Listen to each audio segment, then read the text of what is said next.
Hi, welcomes to Pavi's gallery. இன்னைக்கு நம்ம பார்க்க போகிறது சூப்பர் சிங்கருடைய டிக்கெட் டு ஃபினாலே ரவுண்ட் தாங்க. டிக்கெட் டு ஃபினாலே ரவுண்ட் நம்ம எல்லாருக்குமே தெரியும். ஸோ இதில் யார் பெஸ்ட் பெர்ஃபார்ம் பண்ணுறாங்களோ அவங்க தான் ஃபைனலிஸ்ட்டுக்கு டேரெக்டாக போகிறாங்க. அதில் அடுத்த கண்டஸ்டண்ட்டாக நம்ம பார்க்க போகிறது நம்மளுடைய ஸ்ரீநிதி ராமகிருஷ்ணன். ஸ்ரீநிதி ராமகிருஷ்ணன் எல்லாமே செம சூப்பர் சாங் செலெக்ஷன்ஸ், அவங்களோட பாடுறது, எக்ஸ்பிரஷன்ஸ், மாடுலேஷன் எல்லாமே அவ்வளோ அருமையாக இருக்கும்னு நமக்கு எல்லாருக்கும் தெரியும். அப்படி இருக்கும்போது இந்த டிக்கெட் டு ஃபினாலே ரவுண்டில் அவங்க எடுத்திருக்க சாங் நிஜமாவே செம சூப்பரான ஒரு சாங் தான் சொல்லணும். அந்த சாங்கை ரொம்ப கோல்டன் சாங்ஸ் அப்படின்னு தான் சொல்லணும். ஏன்னா ஒன் ஆஃப் த சுஷிலா மேடத்தோட top most collection hit songs அப்படின்னு. அப்படி என்ன பாட்டுன்னு யோசிக்கிறீங்களா? இதெல்லாம் நம்ம படத்துல இருந்து மறைந்திருந்து பார்க்கும் மர்மமின. ஆக்சுவலா அது சத்தியமா நம்மளால ஏன்னா அது பேசிக் கர்நாடிக் இது தெரிஞ்சுதாங்க பாடும், தெரியாமலாம் பாடுவேன். ஏன்னா அப்போ ஒரு சிங்கரா வர்றவங்களுக்கு மியூசிக்ல இருந்து எல்லாமே தெரிஞ்சிருக்கும். மெயின் ஆர்டிஸ்டாக இருக்கிறவங்களுக்கு எல்லா கலைக்கும் கற்றுருக்கணும் அப்படின்றது இருந்தது அந்த காலகட்டத்தில். ஸோ அந்த ஒரு சாங்கை ஸ்டேஜில் பர்ஃபார்ம் பண்ணுறது நிஜமாக ரொம்ப கஷ்டமான விஷயம். ஏன்னா அந்த ஒவ்வொரு நோட்ஸும் ஒவ்வொரு ப்ரெசன்டேஷன்ஸும் அவ்வளோ அருமையாக இருக்கணும். அதை பாடும்போது அந்த பொசிஷன்ஸை இப்போ இருக்கிற மாதிரியெல்லாம் அப்போ கிடையாது, நமக்கு தெரியும். ஸோ செம சூப்பராக பாடி முடிச்சாங்கன்னு. ஸோ அந்த பிரெத் கண்ட்ரோலில் இந்த எக்ஸ்பிரஷன் ஸ்பீச் எல்லாமே அவ்வளோ அருமையாக இருந்தது. பாடி முடிச்சதுமே நம்மளுடைய மாக்காப்பா என்ன ஸ்ரீநிதி எப்படி பாடியிருக்கீங்க, சரி மனோஜி கிட்ட கேட்போம் அப்படின்னு. மனோஜி உங்களோட கமெண்ட்ஸை சொல்லுங்கன்னு சொன்னதுமே நிஜமாவே செம சூப்பர் ஒரு சாங் தான் சொல்லணும். ஏன் அப்படின்னா அப்போல்லாம் பார்த்தீங்கன்னா இந்த மாதிரி ஒரு சாங்ஸை பாடுறது அவ்வளோ ஈஸி கிடையாது. ஏன்னா ஒரு இடத்துல எங்கேயாவது ஒரு பஞ்ச் விட்டுட்டாங்க அப்படின்னா, ஒரு ஏதாவது கஜீரோ ஏதோ இன்னும் மிஸ் பண்ணிட்டாலும் டோட்டலாக ஃபுல் சாங்ஸையும் மறுபடியும் ஃபர்ஸ்ட்லேருந்து தான் எடுக்கணும். அந்த மாதிரி ஒரு டஃப்பான காலகட்டத்தில் எடுத்த சாங். அதுவும் சுஷிலாமாவோட வாய்ஸ்க்கு ஈடு இணையே கிடையாது. ஒரு ஃபர்ஸ்ட் செகண்ட் சங்கதி தேர்ட் சங்கதியிலலாம் செம எக்ஸலண்ட்டாக பாடியிருக்கீங்க. நிஜமாவே செம சூப்பராக இருக்குது. எக்ஸ்ட்ராடினரி பர்ஃபார்மன்ஸ் தான் சொல்லணும், சூப்பராக இருந்தது அப்படின்னு சொல்லி முடிச்சாங்க. அடுத்தது நம்மளோட சுஜாதாமா பாடுனது. ஸ்ரீநிதி நிஜமாவே செம சூப்பர். ஏன்னா இந்த ஒரு சாங்கை நீ பாடும்போது நான் உன் மேலே ஒரு லெவல் வச்சுருந்தேன், எங்கே நீ அந்த லெவலுக்கு கீழே போயிடுவோம் நான் ரொம்ப டென்ஷனாக இருந்தேன். பட் ஆனால் நீ அந்த லெவலையும் தாண்டி செம சூப்பராக பாடிட்ட, ரொம்பவே எக்ஸலண்ட்டாக இருந்தது. ஆனால் அதில் அந்த வார்த்தைகள் ரொம்ப முக்கியம். நான் ஏற்கனவே உங்ககிட்ட சொன்ன மாதிரி தான் அந்த தமிழோட உச்சரிப்பு வார்த்தைகள் ரொம்ப முக்கியம்னு. ஸோ அதை நீங்கள் கொஞ்சம் கான்சன்ட்ரேட் பண்ணுங்க அப்படின்னு அந்த ஒரு கமெண்ட்ஸும் கொடுத்துருந்தாங்க. அடுத்ததா நம்மளுடைய அனுராதா மேடம் நிஜமாவே செம. ஏன்னா சுஷிலாமாவோட சாங்ஸ் ஹிட்ல இதெல்லாம் செம கலெக்ஷன்ஸ் தான் சொல்லணும். அவங்க பாட்டுக்கு ஈடு இணை கிடையாது.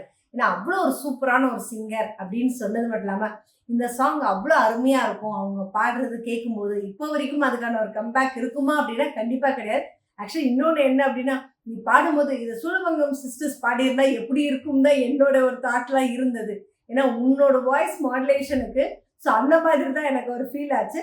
But really very excellent performance, செம சூப்பராக பாடியிருந்தீங்க, ரொம்பவே நல்லா இருந்ததுன்னு சொல்லி முடிச்சாங்க. சொல்லி முடிச்சதுக்கு அப்புறமா நம்மளுடைய சியான் அவர்கள் ஆக்சுவலாக அவங்க சாங் சூப்பராக பாடியிருந்தீங்க. இதையும் தாண்டி இதை இன்னொரு விஷயமும் சொல்லணும் அப்படின்னா, ஏன்னா இது வெறும் எல்லாரும் நினச்சிக்கிட்டாங்க பாட்டு அப்படின்றது வெறும் மியூசிக்கை மட்டும்தான் அப்படின்னு. பட் அதையும் தாண்டி மொழியும் ஒரு விஷயம் இருக்கு. ஏன்னா அந்த மொழியை பேஸ் பண்ணி தான் அந்த ஒரு பாட்டோட ஒரு அழகை கொடுக்கும். சும்மா நான் லாலா லாலா அப்படின்னு பாடினாலாம் தெரியாது. பட் அந்த வார்த்தைகளை நீங்கள் போடும்போது தான் அந்த ஸ்ருதிக்கான ஒரு அழகே கொடுக்குது. செம சூப்பராக. பட் அதில் நீ இன்னும் கொஞ்சம் கான்சன்ட்ரேட் பண்ணணும். ஏன்னா நீங்களாம் ஒரு நல்ல ஒரு சிங்கர் தாண்டி ஒரு நல்ல அறிவுபூர்வமாக யோசிக்கக்கூடிய ஒரு பிளேயர் அப்படின்போது ஸோ நீங்கள் என்ன பண்ணணும், இந்த மாதிரி சாங்ஸை செலக்ட் பண்ணணும். வார்த்தைகளும் சரி மொழியிலையும் நீங்கள் கான்சன்ட்ரேட் பண்ணுறது உங்களோட லைஃப்க்கு ரொம்பவே நல்லது அப்படின்னு சொல்லி முடிச்சாங்க. இது சொல்லி முடிச்சதுமே மனோஜியும் சுஜாதாவும் அந்த 2 சங்கதி மட்டும் ஒரு நிமிஷம் பாடி காட்ட அப்படின்னு சொல்லுவாங்க. ஸோ அதை அவங்க பாடினதுமே இதில் இன்னும் கொஞ்சம் மாற்றி பாடு அப்படின்னு மாற்றி பாடினதுமே அந்த பாடினதுக்கே கோல்டன் பஸர் கொடுப்பாங்க. அடுத்ததா நம்மளுடைய அனுராதா மேடத்தையும் சுஜாதா மேடம் எனக்கா 2 லைன் மட்டும் அதை பாடுங்கன்னு சொல்லி அவங்களும் பாடி காமிச்சாங்க. நிஜமே செம சூப்பராக இருந்ததுங்க. எதிர்பார்க்கவே இல்லை. ஏன்னா ஸ்ரீநிதி இந்த அளவுக்கு பர்ஃபார்மன்ஸ் கொடுத்து அந்த கோல்டன் பஸர் வாங்குவாங்க அப்படின்றது. ஸோ வாங்கினதுமே மாக்கப்பா எப்படி ஃபீல் பண்ணுறீங்க அப்படின்னு சொல்லிட்டு பேசிகிட்டே இருக்கும்போது செம சூப்பராக இருக்கு. சரி நீங்கள் இது வரைக்கும் என்னத்தை மறந்துருந்து பார்த்துருக்கீங்க? மனோஜி கலாய்ச்சாங்க, அதே போல் அங்கே இருக்கவங்க எல்லாரையும் கலாய்ச்சிக்கிட்டே இருந்தாங்க. சரி ஸ்ரீநிதி நீங்கள் சொல்லுங்கள், இது வரைக்கும் நீங்கள் என்னத்தை மறந்துடுவேன்? இல்லை எங்கள் அம்மா ஸ்நாக்ஸ் பாக்ஸ் எங்கே ஒழிச்சு வைப்பாங்கன்னு நான் மறந்துருந்து பார்த்துருக்கேன். என்ன ஃபேமிலிடா, பொண்ணு என்னடானா ஸ்நாக்ஸ் எங்கே மறைச்சிங்கன்னா பொண்ணு சாப்பிடக்கூடாதுன்றதுக்காக மறைச்சி வைக்கிற அம்மா, நல்ல ஃபேமிலி, சூப்பர் கம்பேக் அப்படின்னு சொல்லி எப்பவும் போல் கலாய்ச்சது இல்லாமல் நம்மளோட ஸ்ரீநிதி அவங்க அந்த சீட்டில் போய் உட்கார்ந்தாங்க. நிஜமாக எப்படி ஃபீல் பண்ணுறாங்க? ஆக்சுவலாக இந்த சாங் தாத்தா பாட்டியோட சேர்ந்து லீவ் டேஸில் நான் பார்த்தது.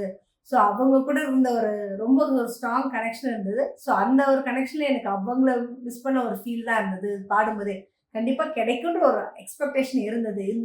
சொல்லப்போனால் இது அவங்களோட பிளஸ்ஸிங்ஸ் தான் நான் ஃபீல் பண்ணுறது. Really I was very happy for that. நான் எதிர்பார்த்தேன் கண்டிப்பாக இருக்குன்னு.